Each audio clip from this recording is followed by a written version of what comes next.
మనోహి హేతు సర్వేషాం ఇంద్రియాణం ప్రవర్తనే శుభాశుభాస్వస్థాసు తచ్చమే సువ్యవస్థితం అంటారు సుందరకాండలో హనుమ. ఈ మనసు ఎలా చెప్పిందో, బుద్ధి ఎలా నిర్ణయం చేసిందో శరీరం అలా నడుస్తుంది. కాబట్టి ఈ బుద్ధి ఈ శరీరాన్ని ఎంత బాగా వాడుకుందో దాన్ని బట్టి మనిషి యొక్క సార్థక్యం ఆధారపడి ఉంటుంది. ఇది మంగళసూత్రం. ఈ సూత్రము గుండా ఈ కింద కష్టాలన్నీ పైకెడుతున్నాయి. ఈ సూత్రము గుండా ఆజ్ఞలన్నీ కిందకెడుతున్నాయి. ఈ సూత్రమును ఆధారం చేసుకుని ఇది చెప్పిన మంచి పనులకు ఈ శరీరము సహకరిస్తోంది. ఆచమనం చెయ్యి అంటే ఆచమనం చేస్తుంది. నమస్కారం చెయ్యి, రెండు చేతులు కలుపుతుంది. విష్ణు సహస్రం చదువుతుంది. గోశాలకెళ్ళు, వెడుతుంది. ఆవుకి ప్రదక్షిణం చెయ్యి, ప్రదక్షిణం చేస్తుంది. ఇవేం వద్దు, సినిమాకెళ్ళు, సినిమాకెడుతుంది. ప్రవచనానికి వెళ్ళు, ప్రవచనానికి ఎడుతుంది. ఇవేమీ వద్దు, పడుకుంటుంది. ఇదేం చెప్తే చేస్తుంది. ఇది మంచి మాటలు చెప్పాలి. ఇది చెప్పిన మంచి మాటలకి ఇది ఉపయోగపడాలి. ఇది ఏం చేసిందో దాని వలన కీర్తి వస్తుంది, దాని వలన తరిస్తాడు. ఇవి రెండు ఎలా కలిసి ఉన్నాయో ఈ సూత్రము ద్వారా ఇది చెప్పిన దానిని ఇవి వ్యతిరేకించలేదు, ఇవి చెప్పిన దానిని ఇది పట్టించుకోకుండా ఉండలేదు. ఇది నడిపిస్తోంది, ఈ క్రింది భాగం నడుస్తోంది. ఈ మధ్యలో మంగళసూత్రం ఉంది. ఈ సూత్రము చేత ఈ రెండు కలపబడి ఎలా తరిస్తున్నాయో, నేను నీ మెడలో కట్టిన మంగళసూత్రము వలన నేను బుద్ధిస్థానమై నడిపిస్తాను, నువ్వు నా వెనక నడిచి మనిద్దరం ఇలా కలిసి ఉందాం తప్ప ఎన్నడూ ఇవి ఎలా దెబ్బలాడుకోలేదో అలా మనం కూడా కలసిమెలసి జీవనం చేద్దాం. పరమ ప్రశాంతతకి కారణమవుతాం.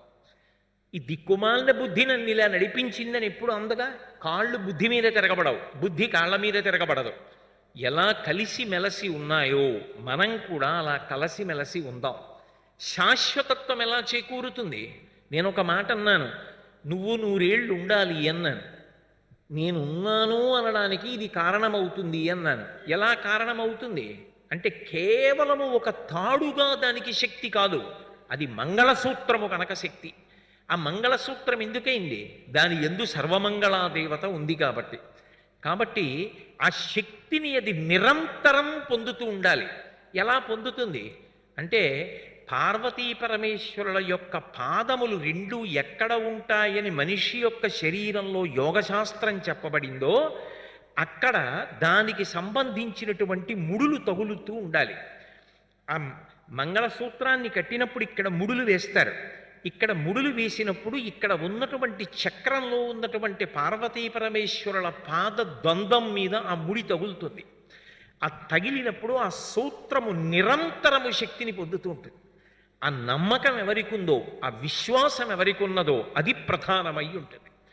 దాని చేత సర్వమంగళాదేవత యొక్క అనుగ్రహ ప్రసార విశేషం జరిగి సువాసిన్యర్చన ప్రీత, ఆ పరదేవత యొక్క అనుగ్రహం చేత ఆమె ఎప్పుడూ మంగళసూత్రమును పొంది ఉంటుంది. ఆయన ఉండడానికి ఆమె సూత్రము కారణమైనది. దీనికి తగిన విశ్వాసము నీ యందు పాదుకొనుగాక. కంటికి కనపడనటువంటి ఒక గొప్ప దేవతాస్వరూపము శాంతికి కారణమవుతోంది. నేనుండడము నీకు శాంతి, నువ్వు ఉండడము నాకు శాంతి, మనిద్దరం ఉండడం మన పిల్లలకు శాంతి. మనమందరం కలిసి ఉండి అభ్యుదయంలోకి వెడితే మన సందులో ఉన్న వాళ్ళందరికీ శాంతి. ఉదాహరణ, వాళ్ళు అన్ని కుటుంబాలు ఇలా ఉంటే సమాజమునకు శాంతి. ఈ శాంతికి కారణం ఎక్కడుంటుంది అంటే నేను ఉండడం వల్ల నీకు, నువ్వు ఉండడం వల్ల నాకు దగ్గర మొదలు. ఆ శాంతి ప్రారంభం ఎక్కడున్నదో అది బాగున్నన్నాళ్లే మిగిలినవి బాగుంటాయి. అది రక్షించుకోవడం మంగళసూత్రం కనుక ఈ సూత్రాన్ని పార్వతీ పరమేశ్వరుల యొక్క పాద ద్వంద్వమునకు తగిలేటట్టుగా నీ కంఠమునకు వెనక భాగమునందు ముడులు వేసి కడుతున్నాను.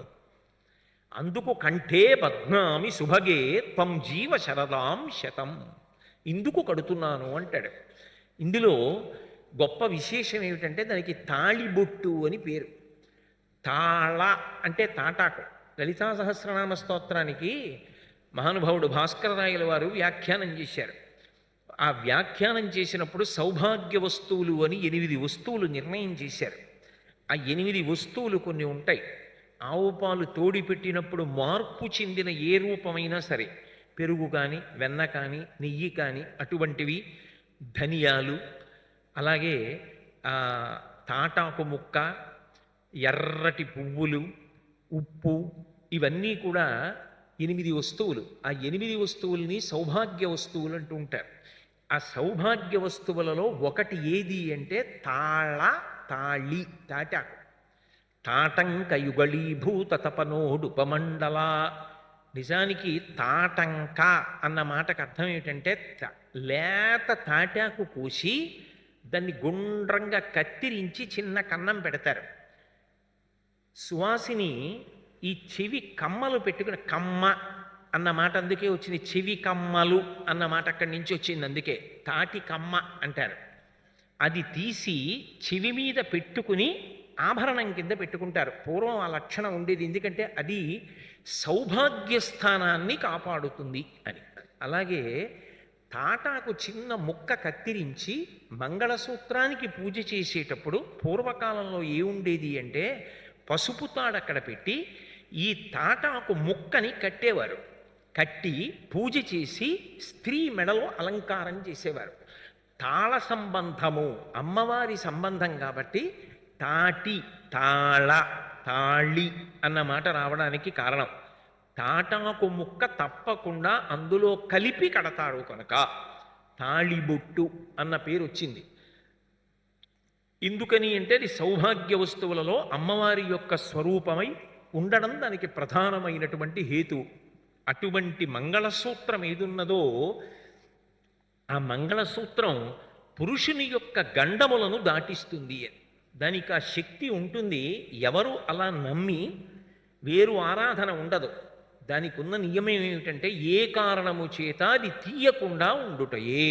దాని మీద ఉన్నవారు ఆ గౌరవాన్ని పాటిస్తారంతే. యజ్ఞోపవీతాన్ని పురుషుడు ఎలా తీయడో సువాసిని ఏ కారణానికి మంగళసూత్రాన్ని తీయరు. సంవత్సరంలో దానికి ప్రత్యేకంగా ఒక తిథిని నిర్ణయం చేశారు. ఆ తిథి నాడు మాత్రం ఏం చేస్తారంటే ఎవ్వరూ చూడకుండా మంగళసూత్రానికి ఎక్కడైనా ఇబ్బంది ఉండే అవకాశం ఉన్నదా అన్నది చూసుకోవడానికి ఒక పసుపు తాడు మెడలో వేయించుకుని ఈ సూత్రాన్ని తీసి ఓసారి చూసుకుంటారు.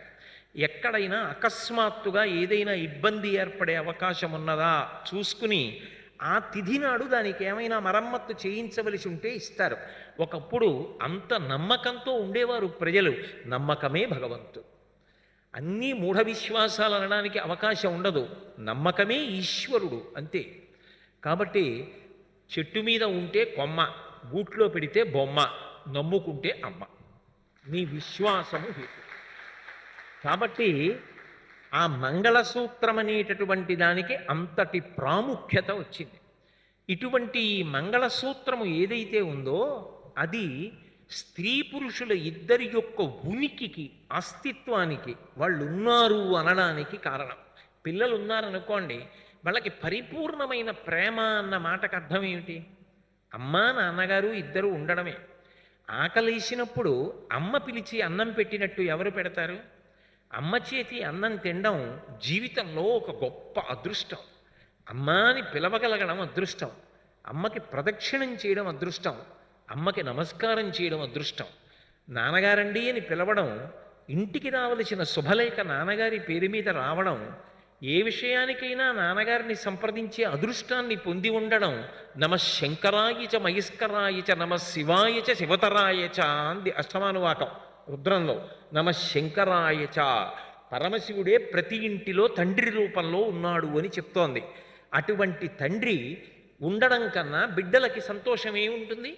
మా నాన్నగారు ఉన్నారు కదా, వాళ్ళకి సంతోషం. మా అమ్మ ఉంది కదా, వాళ్ళకి ఎంత ధైర్యం, ఎంత సంతోషం. అమ్మా నాన్నగారు ఉన్నారన్న మాట ఎంత శాంతికి కారకం.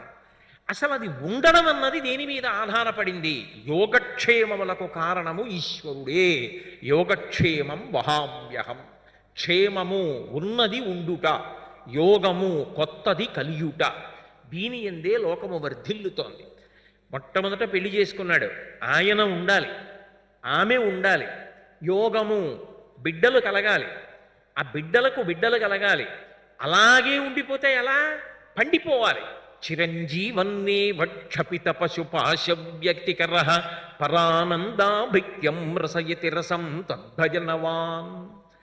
మనవల్ని మునిమనవల్ని చూసి పండిపోవాలి. ఈ శరీరము శాశ్వతమా? శాశ్వతమైనది ఆత్మ. నేను ఆత్మ తప్ప శరీరము కాదు. సాక్షి మాత్రంగా చూస్తూ ఆత్మానుభవాన్ని పొంది శరీరమును విడిచిపెట్టగలగాలి. అది పండడం. ఆ పండగలిగిన స్థితికి ఎదగగలగాలి. అదిగో అటువంటి స్థితిని ఇవ్వగలిగినటువంటి తల్లి ఎవరు అంటే అదిగో ఆ సర్వమంగళాదేవత. అమ్మా మమ్మల్ని పండించు, అది మా జీవితాలకి ప్రయోజనం కావాలి. నా జీవితం ఎప్పుడూ కూడా మంగళప్రదత్వాన్ని పొందాలి. ఆ మంగళప్రదత్వం అంతా దేని మీద ఆధారపడింది? ఆయన ఉండడం మీద ఆధారపడింది. అమ్మా ఆయన ఉండేటట్టు చెయ్యగలగడం ఆయన చేతిలో లేదు, నా చేతిలో లేదు. పురుషుడు ఎవరి చేతిలో పెట్టాడు తన ఆయుర్దాయం అంటే భార్య చేతిలో పెట్టేశాడు. నేనున్నానని గుర్తు నువ్వు సుమా, ఈ సూత్రము సుమా, దీనిని తీయకు సుమా, అగౌరవపరచకు సుమా, దీనిని తీసివేయవలసిన రోజు నీకు రాకుండుగాక. సర్వమంగళాదేవత ఆవాహన చెయ్యబడిన ఈ సూత్రము సర్వకాలముల యందు నీ కంఠసీమను అలంకరించుగాక. నీకు నేను, నాకు నువ్వు ఉండడం, నువ్వు మంగళస్వరూపంగా కనపడడం, నేను మంగళస్వరూపంగా కనపడడం, మన పిల్లలు సంతోషంగా ఉండడం దీని మీద ఆధారపడుందని, అది భౌతికమైన వస్తువు కాదని, దాని యందు పరదేవత యొక్క అనుగ్రహ ప్రవాహం ఉన్నదని గుర్తించదవుగాక. త్వం జీవ శరదాంశతం, నువ్వు 100 ఏళ్ళు జీవించదవుగాక అని అడుగుతున్నాడు. అందుకే మంగళసూత్రధారణం అన్నది దేని కొరకు తీసుకొచ్చారంటే, ఎక్కడ శాంతి ప్రారంభమవుతోందో ఆ శాంతి స్థానాన్ని రక్షణ చేశారు. నేను ఇంకొంచెం లోతుగా వెళ్ళి మీతో మాట్లాడవలసి వస్తే, పురుషుడు అనారోగ్యంగా ఉన్నప్పుడు తప్ప సాధారణంగా ప్రతిరోజు తలస్నానం చెయ్యాలి. కానీ స్త్రీకి ఆ నియమం లేదు. 3 మాటలు నీళ్లు చల్లుకుంటే ఆమె తలస్నానం చేసినట్టే. అన్ని వేళలా తలస్నానం చెయ్యాలని నియమమేం లేదు. ఎందుచేత అంటే దీర్ఘమైన కేశభారం ఉంటుంది కనుక రోజూ తలస్నానం చేయడం అనారోగ్యకారకం అవుతుంది కాబట్టి శాస్త్రం విధించలేదు. అనారోగ్యంగా ఉన్నప్పుడు తప్ప సాధారణంగా ప్రతిరోజు తలస్నానం చెయ్యాలి. కానీ స్త్రీకి ఆ నియమం లేదు. 3 మాటలు నీళ్లు చల్లుకుంటే ఆమె తలస్నానం చేసినట్టే. అన్ని వేళలా తలస్నానం చెయ్యాలని నియమమేం లేదు. ఎందుచేత అంటే దీర్ఘమైన కేశభారం ఉంటుంది కనుక రోజూ తలస్నానం చేయడం అనారోగ్యకారకం అవుతుంది కాబట్టి శాస్త్రం విధించలేదు. తలస్నానం రోజూ చెయ్యాలి అన్న నియమం స్త్రీలకి ధర్మశాస్త్రం పెట్టలేదు. కానీ ఆమె పూజ చెయ్యాలని కూడా పెట్టలేదు. ధర్మపత్ని సమేతస్య, అవతల వంట చేసి పూజ చేస్తే నువ్వు పేపర్ చదువుకుంటావా? నువ్వు చెయ్యి. అందుకే ధర్మపత్ని సమేతస్య, నువ్వు కూర్చుని చేస్తే ఆమె నీ పక్కన కూర్చున్నట్టే లెక్క. ఇప్పుడు పూజంతా ఈయన చేస్తున్నాడు, ఆమె పక్కన ఉన్నట్లుగానే లెక్కింపబడుతుంది. ఇప్పుడు ఇద్దరూ జీవితంలో అభ్యున్నతిని పొందుతున్నారు. ఇలా అభ్యున్నతిని పొందడం అనేటటువంటిది ప్రధానంగా ఇద్దరూ కలిసి ఉండడం మీద కదా ఆధారపడింది. ఈ కలిసి ఉండడం అనేటటువంటి దాంట్లో ఆమె ఉన్నప్పుడే ఈయన ఏవైనా సరే పెద్ద పెద్ద కార్యక్రమాలు చెయ్యగలడు. ఆమె అనారోగ్యంతో ఉండనివ్వండి, ఆమె రవికెల బట్ట బొడ్డులో పెట్టుకుంటే ఆయన కార్యక్రమాన్ని చేసేయచ్చు. ఆమె లేదు శారీరకంగా, ఆయనకి పుణ్యకర్మ చేసే అధికారం కట్టబడలేదు, ఆయన చేయకూడదు. ఆయన ఉన్నాడు. ఆమె ఎంత పేదరాలు కానివ్వండి, ఆమె పరమమంగళ స్వరూపిణి. ఆమె కనపడగానే పాదాలకి పసుపు రాసి ఓ నమస్కారం చేస్తారు. ఇది శాంతికారకం. ఈ శాంతికి కారణమైనటువంటి అస్తిత్వము ఉండుట అన్నది అమ్మా నీ చేతిలో ఉందమ్మా. ఈ శాంతి మా ఇంట చెదరకుండుగాక, ఈ శాంతి ఎల్లకాలముల యందు నిలబడుగాక, అలా ఉండేటట్టుగా నువ్వు అనుగ్రహించు అంటే, వివాహ వైశిష్ట్యములో ఉన్న గొప్పతనం ఏమిటంటే, అసలు ఆ క్రతువులో శాంతి స్థానం ఏదో దాన్ని ముందు రక్షణ చెయ్యడం మొదలుపెట్టాడు. నా ఆయుర్దాయం నా చేతిలో పెట్టుకోలేదు, నా ఆయుర్దాయం నా భార్య చేతిలో పెట్టాను. నా భార్య అసలు నా మంగళప్రదత్వం అంతా మీరే అని నా చేతిలో పెట్టి, అంతకన్నా పవిత్రమైన జీవనం ఇంకేముంటుంది? అందుకే భారతీయ సంప్రదాయంలో సనాతన ధర్మంలో వివాహమునకున్నంత విశిష్టత మీకు ఏ కార్యమునందు కనపడదు. అలాగే సుముహూర్త కాలమునందు జీలకర్ర బెల్లం పెడతారు. జీలకర్ర బెల్లం పెట్టడం అనేటటువంటిది కేవలము తంతు కాదు, వాటి వెనక గొప్ప ఆలోచనతో ఎన్నో గొప్ప గొప్ప విషయాల్ని ప్రతిపాదన చేశారు. అయితే విషయాన్ని తెలుసుకోవడం ఒకెత్తు, పెద్దలుగా మనందరి కర్తవ్యం ఏమిటంటే పెళ్లి చేసేటప్పుడు మన పిల్లలు అభ్యున్నతిని పొందాలి అంటే పిల్లల్ని కూర్చోపెట్టి పెద్దవాళ్ళు చెప్పవలసిన అవసరం ఉంటుంది. ఇది ఇంత శక్తివంతము సుమా, ఇది శాంతి స్థానమునకు రక్షవు సుమా, నువ్వు మంగళసూత్రమునందు జాగ్రత్తగా ఉండాలి సుమా, దాని పూజ చేసేటప్పుడు అమ్మా పరాకు వద్దు సుమా, చాలా జాగ్రత్తగా చెయ్యి సుమా అని చెప్పవలసి ఉంటుంది. ఎక్కడ ఏ శ్రద్ధ ప్రకటనం చెయ్యాలో ఆ శ్రద్ధ ప్రకటనం చెయ్యాలి. అక్షతారోపణము అంటారు. అక్షత అంటే నడుము విరగనిది అని అర్థం. బియ్యమునకు నడుము విరిగిపోయిందనుకోండి, అది అక్షతగా పనికిరాదు. అందుకే అక్షతలు కలపడం అనేటటువంటిది ఒక మంగళప్రదమైన విషయం. నడుము విరగని బియ్యాన్ని ఏరుతారు. ఏరి ఒక్కొక్క చోట తడిపి ఆరబెడతారు. ఆవు పాలు, ఆవు నెయ్యి మొదలైనటువంటి మంగళ ద్రవ్యములను అభిగారం చేస్తారు. చేసి వాటిని కలుపుతారు. ఆ అక్షతారోపణము అని, అది వేడుకతో కూడుకున్నది. జీవితానికి కావలసినటువంటి సమస్తమైన అభ్యుదయాన్ని కూడా అడుగుతారు దేవతల్ని. కలశ పైన ఉంచి చేతులలో ఆ అక్షతలు పోసి వధూవరులిద్దరూ కూడా ఒకరికి ఎదురుగుండా ఒకరు కూర్చుని అడుగుతారు. ఏమడుగుతారు అంటే, మన ఇద్దరం కలిసి వైవాహిక జీవితాన్ని ప్రారంభం చేస్తున్నాం. మనం ఇది ప్రారంభం చేస్తున్నాం కాబట్టి మనకి ఖచ్చితంగా కొన్ని కావాలి. అందులో ప్రధానంగా అడిగేది ఏదో తెలుసా? శాంతిరస్తు, పుష్టిరస్తు, తుష్టిరస్తు, ఆరోగ్యమస్తు, ఆయుష్యమస్తు, స్వస్తి శివం కర్మాస్తు. శుభప్రదమైన మంగళప్రదమైన కర్మలను మనము చేయుదుముగాక, మన ఇద్దరము ఆరోగ్యముగా ఉందుముగాక. ఆరోగ్యం లేదనుకోండి, ఏమి శాంతి ఉంటుంది? ఏం ప్రస్థానం చేస్తారు? ఏం ముందుకెడతారు? అంటే అసలు నిజానికి ఆరోగ్యానికి అంత పెద్దపీట వేసి స్వచ్ఛ భారత్కి పట్టాభిషేకం చేసింది ఎక్కడ అంటే వివాహ కార్యక్రమంలోనే. మీరు ఆరోగ్యం గురించి ఆలోచించండి అని చెప్పారు. ఆరోగ్యమస్తు, ఐశ్వర్యమస్తు, స్వస్తి శివం కర్మాస్తు. మనం చేసేటటువంటి కర్మలు, పనులు ఏ ఉంటాయో అవి మంగళప్రదమైనటువంటి కర్మలు చెయ్యాలి. అమంగళకరమైన పనులు చెయ్యడానికి కాదుగా మన ఇద్దరం కలిసేది. మన ఇద్దరం కలిసి చేసేటటువంటి కర్మలు మంగళప్రదమైన కర్మలు చేయుదుముగాక. అలాగే శాంతిరస్తు, తుష్టిరస్తు, పుష్టిరస్తు. మనకి పుష్టి కలగాలి, తుష్టి కలగాలి, శాంతి కలగాలి, ఆయువు కలగాలి. ఇన్ని కలగాలని అడిగి ప్రధానంగా ఆ అక్షతలు ఒకరి మీద ఒకరు పోసుకునేటప్పుడు 3 సార్లు అత్యంత ప్రధానమైనటువంటి విషయములను అడుగుతారు. అడుగుతున్నప్పుడు ఆమె ఆయన మీద తలంబ్రాలు పోయడం, ఆయన ఆమె మీద తలంబ్రాలు పోయడం. ఆయన ఆమెను ఎందుకు స్వీకరించాడు అర్ధాంగిగా అంటే, ధర్మ ప్రజా సంపత్త్యర్థగం స్త్రియముద్వహే. ధార్మికమైన సంతానము కలగాలి.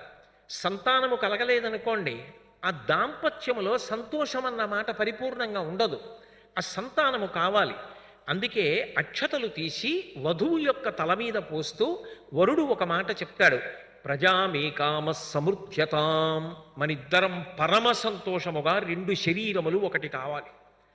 దాని యొక్క పర్యవసానం మనం కోరుకున్నంత మంది సంతానము, ఆరోగ్యవంతమైన సంతానము, అభ్యుదయకరమైనటువంటి మార్గంలో ప్రయాణించగలిగినటువంటి సంతానము మనకు కలుగుగాక అని పోస్తాడు. అందుకే ఏది ఎప్పుడు చేస్తున్నామో అప్పుడు దాన్ని అనుగ్రహించడానికి దేవతలు వస్తారు. ఆవు పాలు చేతి మీద పోసి అప్పుడు ఈ బియ్యం పోసి పూర్ణ కలశ పెట్టి మంత్రం చెప్పి దేవతలను ప్రార్థన చేసి పోయిస్తారు. అన్నీ హాస్యానికి వస్తువులు కావు, ఎక్కడ ఎలా ఉండాలో అలా ఉండాలి. కాబట్టి ప్రజామేకామ సమృద్ధ్యతాం, నాకు సంతానము పుష్కలముగా కలుగుగాక. ఇప్పుడు ఆమె ఆర్ద్రాక్షతలు తీసి పురుషుడి మీద అంటే ఆ వరుడి మీద పోస్తూ ఆమె అంటుంది, పశవోమే కామ సమృద్ధ్యతాం, మనకి కావలసినన్ని పశువులు ఉండుగాక. ఎందుకని? అది ఇద్దరి ఆలోచనలు ఏకీకృతం అవ్వడం అంటే. ఆయన అంటున్నాడు, నిన్ను నేను ఎందుకు స్వీకరించాను? సంతానం కలగాలి, పితృరుణం తీరాలి, మన ఇద్దరికి మంచి సంతానము కలుగుగాక.